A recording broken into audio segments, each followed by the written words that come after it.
Olá, boa noite. Bom, para nós uma alegria especial estarmos aqui, nesta casa abençoada. E é muito interessante todas as músicas que nós cantamos juntos. Interessante que a gente percebe que todas elas são músicas, palavras de vitórias, de conquistas. A felicidade não é algo que é nos dado sem esforço, não é? Tudo na nossa vida requer trabalho. E a última música que nós cantamos, Nossa Oração, é interessante porque muitos de nós já cantamos Viva Jesus. Jesus também, quando esteve no planeta Terra encarnado, ele também nos demonstrou pelo seu esforço que para alcançarmos a felicidade e a alegria, nós precisamos trabalhar. E é um trabalho íntimo. E é o que cada um de nós, nessa noite, está fazendo aqui. Não é? Nós estamos recolhidos na nossa intimidade, porém trabalhando os nossos sentimentos. E a música, ela tem esse poder. Porque muitas vezes nós prestamos mais atenção na música do que na própria palestra. Porque quando a gente canta, a gente externaliza, a gente põe para fora aquilo que está dentro de nós. E as músicas que nós cantamos aqui, todas elas, foram músicas de superação. Tendo como referência, como porto seguro, Deus, nosso Pai, e exaltando para nós que o caminho, a verdade e a vida que nos leva ao nosso Criador é Jesus. Então nós percebemos que não há nada na nossa vida por um acaso. Nós cantamos uma música da família, que a família é um local, é um lugar de acolhimento. A minha família é um lugar de amor. E muitas vezes eu não consigo entender o porquê que eu estou ligada a um familiar nessa atual reencarnação, nessa atual existência. Agora, quando eu busco o Senhor, quando eu procuro numa comunhão, numa prece, um alento, e como uma das músicas que nós cantamos, para quê? Para quê, Senhor? Então eu vou encontrar essa força dentro de mim também como uma superação. Nós trouxemos para essa noite uma reflexão. Ontem aqui na casa é a segunda-feira do mês, é um dia dedicado aos pretos velhos, caboclos, né? A esses trabalhadores incansáveis que nos ensinam muito. E amanhã, em muitas casas espíritas, 13 de maio, é um dia dedicado a esses trabalhadores. Não é uma comemoração, é uma celebração.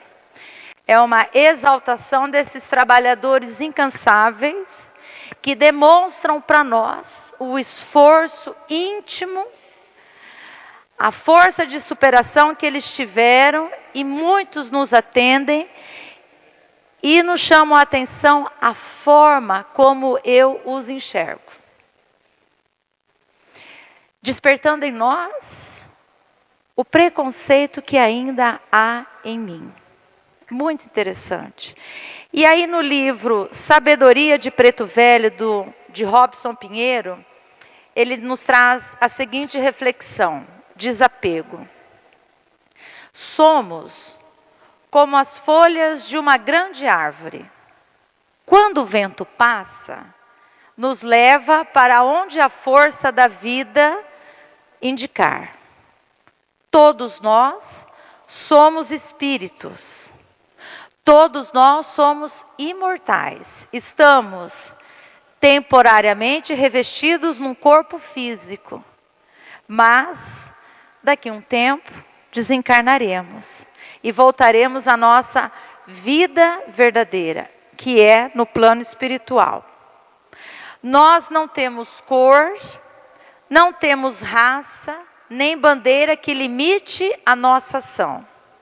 Às vezes, é preciso que o vento nos leve até determinado lugar para aí desempenharmos uma tarefa. Por que que nós estamos aqui nesta noite? Por que que eu, por que você está aqui na casa de oração Emmanuel? O que que nós viemos buscar aqui nesta noite? Que trabalho que nos aguarda? A gente se esconde temporariamente num corpo, num coração amoroso, e então renasce revestido de carne, com roupa branca ou preta, ou amarela, bonita ou feia. Quando chega a hora e o vento sopra novamente, partimos. Deixamos a roupa usada e rumamos para onde a vida nos conduzir, para viver outra experiência.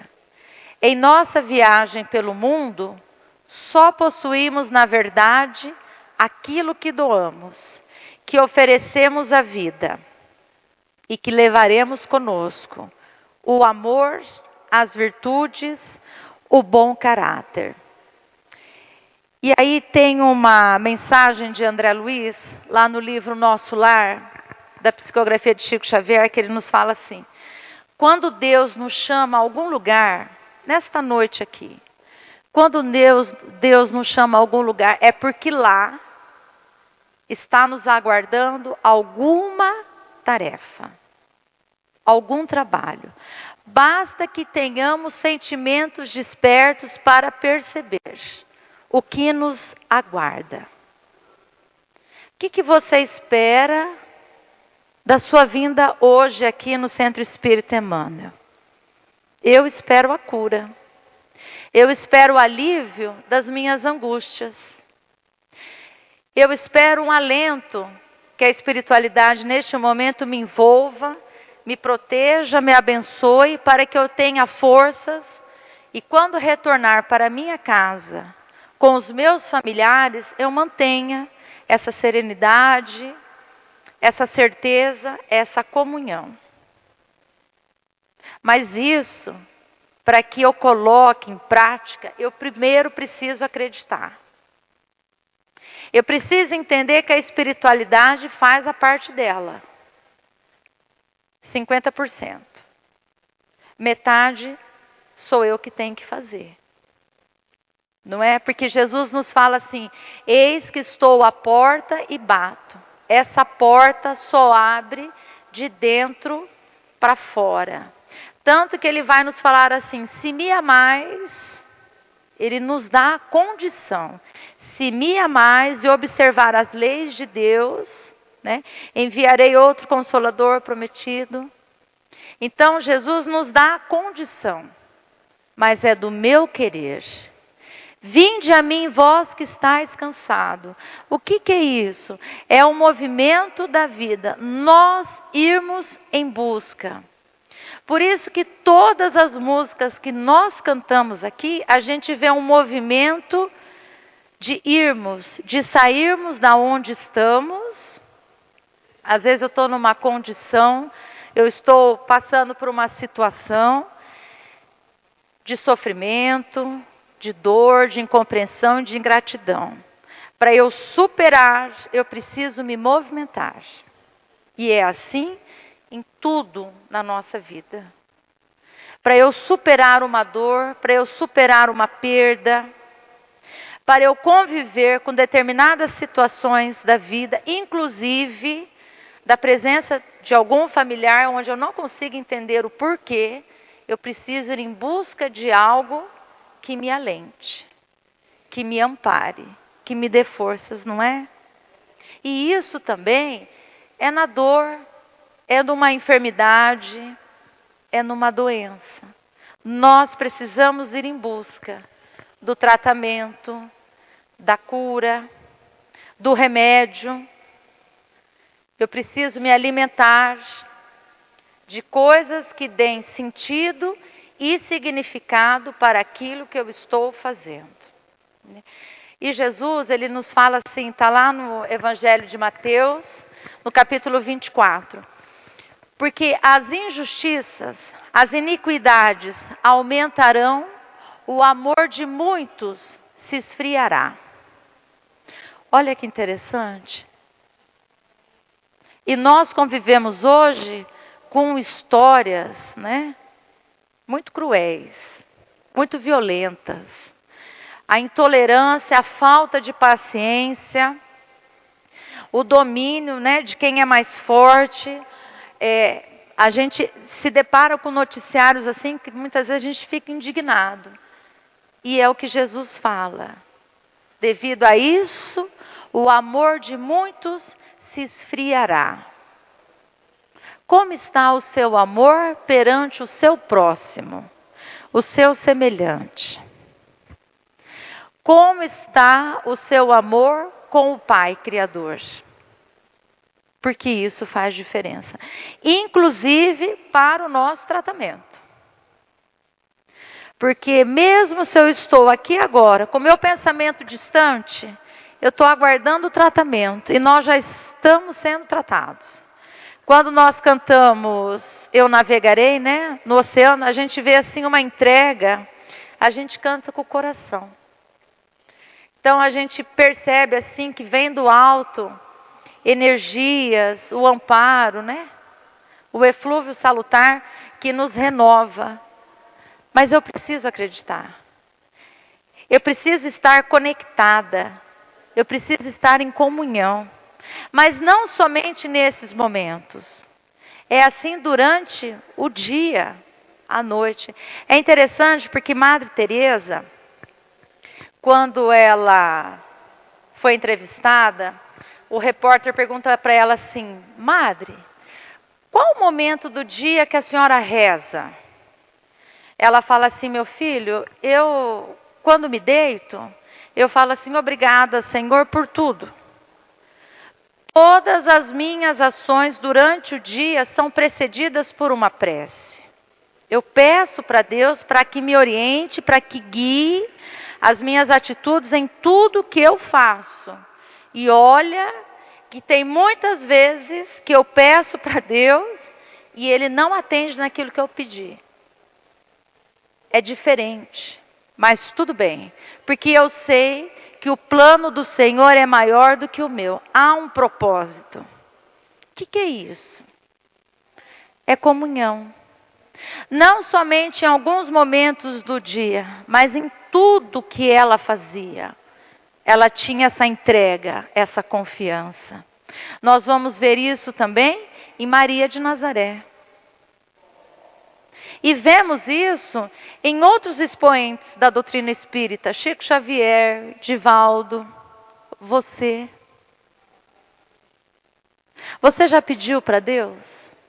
Antes de alguma atitude sua, de alguma decisão importante, Senhor, conduza a minha vida, oriente-me nessa situação para que eu faça da melhor maneira possível. E aí, às vezes a gente pensa uma coisa em fazer isso e a nossa atitude parece que toma outro rumo.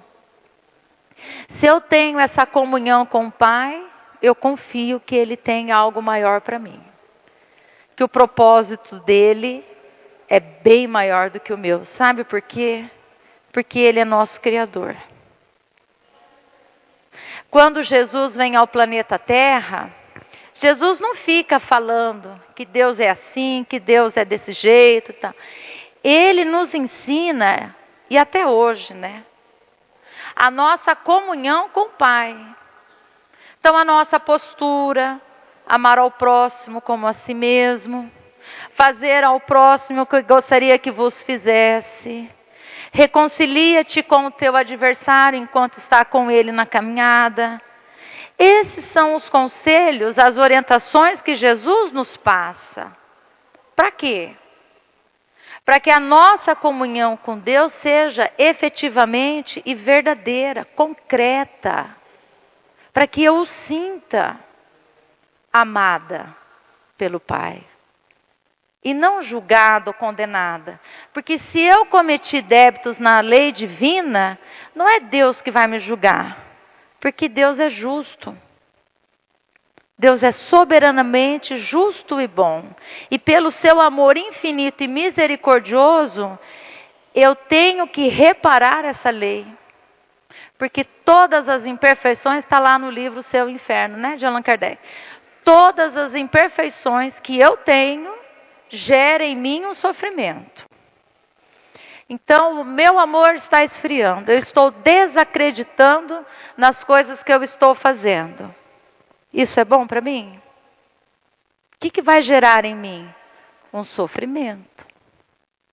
Eu reluto em perdoar. Eu acho que as coisas não têm mais jeito.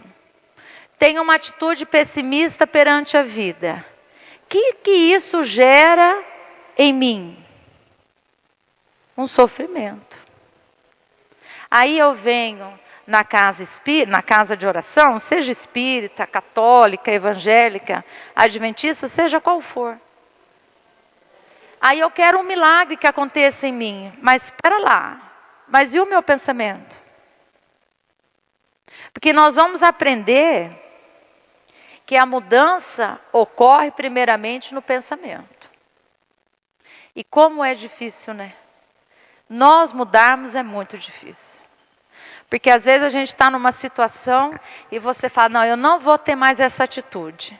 E aí acontece e você tem a mesma atitude. Aí quando você começa a vigiar o pensamento, você até às vezes pensa, mas não faz mais. Então a gente começa a dar um sentido naquilo que nós estamos fazendo. E isso vai nos libertando. E é como a mensagem do preto velho, né? O que eu vou levar dessa atual existência terrena?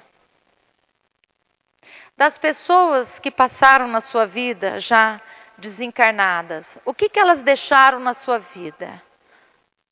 Meu pai já desencarnou. O que ele deixou em mim e na minha família? Meu avô, meu filho, meu esposo, minha esposa, meus pais. O que eles deixaram na minha vida?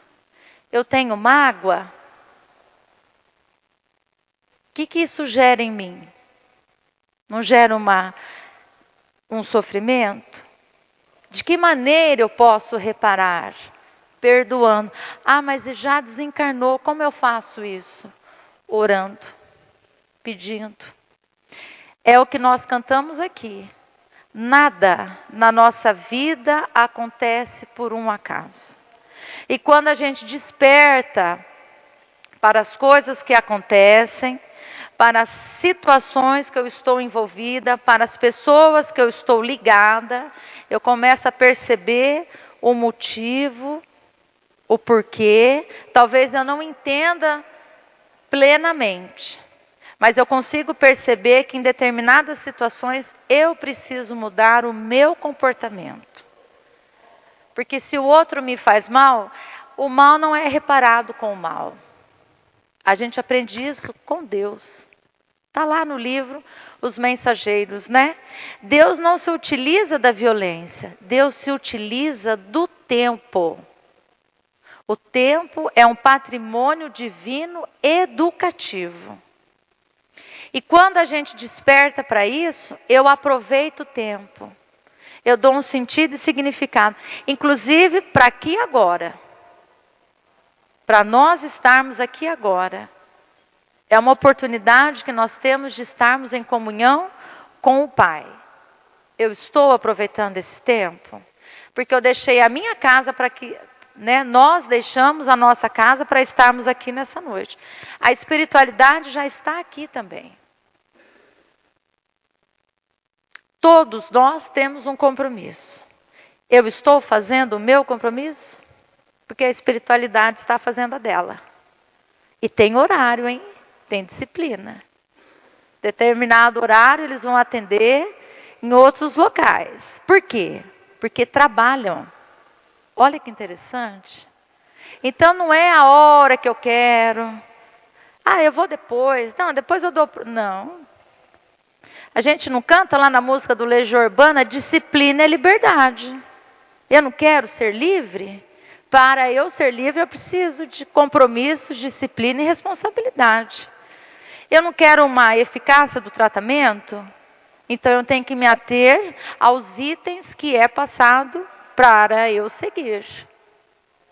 Assim é em tudo na nossa vida.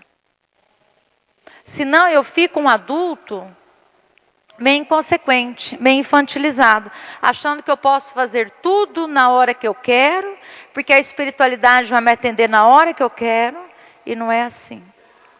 Porque à medida que crescemos, nós tomamos decisões, nós fazemos escolhas, não é? Quando a gente vai num restaurante que tem aquele buffet maravilhoso, né? Tem gente que pega de tudo um pouco. Mas nem sempre eu pego tudo. Eu não faço escolhas? É assim na nossa vida também. O que eu estou escolhendo para a minha vida? Eu quero que o meu amor, né, pelas pessoas, por mim, fique essa chama acesa, ou é como Jesus falou, vai se esfriando, né? E é interessante, porque quando a gente vai percebendo o Evangelho de Jesus, no nosso cotidiano, no nosso dia a dia, e não basta somente a leitura, mas a gente percebe, a gente começa a dar um sentido para não justificar a nossa falta. Então, porque a injustiça aumentará, o amor de muitos se esfriará. Ah, mas você está vendo? Olha como as coisas estão, para que eu vou fazer isso? Se eu tenho uma visão assim, eu passo a ser limitada. Eu começo a justificar, muitas vezes, o meu comodismo. Eu estou perdendo tempo, não estou trabalhando. Agora, quando eu pego o Evangelho de Jesus e leio, e vejo que ele nos traz a mensagem, e procuro refletir, e a partir dali colocar em movimento as minhas forças, então eu vou superando. Não é? Porque o mestre nos fala assim: nenhuma de minhas ovelhas será esquecida. Então, por mais que eu relute em andar distante das leis divinas, Jesus não vai me esquecer. Mas quem que está perdendo tempo? É o mestre ou sou eu?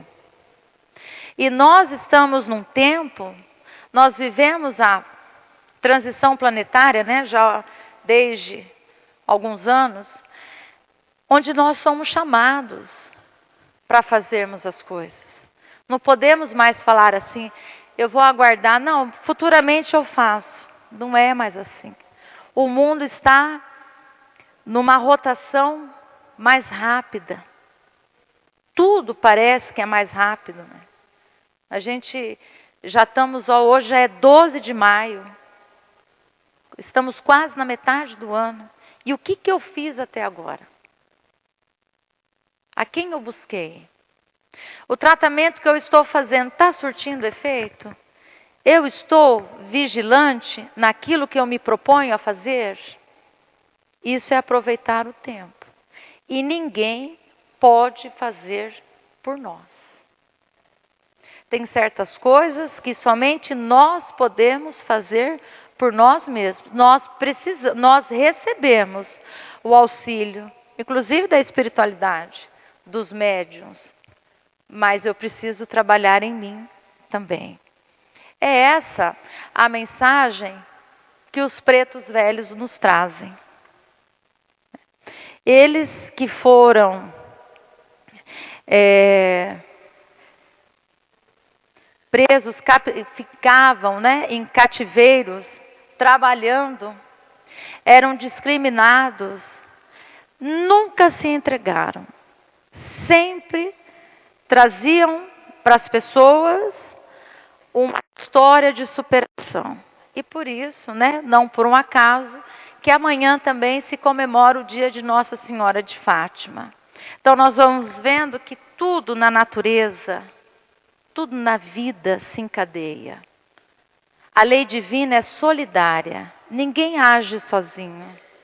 Nós não estamos sozinhos. Nós falamos aqui terça-feira passada, né? Deus primeiramente criou as coisas, os reinos mineral, vegetal, animal, trouxe as sementes. Por último, num sopro, nós temos o hálito divino dentro de nós. Por quê? Porque nós precisamos, Deus nos deu tudo para a nossa evolução. Então eu preciso de você, eu preciso da minha família, eu preciso do meu trabalho, eu preciso dos meus colegas, eu preciso dessa casa de oração. E todos nós precisamos de Deus. Que todos nós tenhamos paz de Jesus e amor de Maria. Que assim seja, graças a Deus.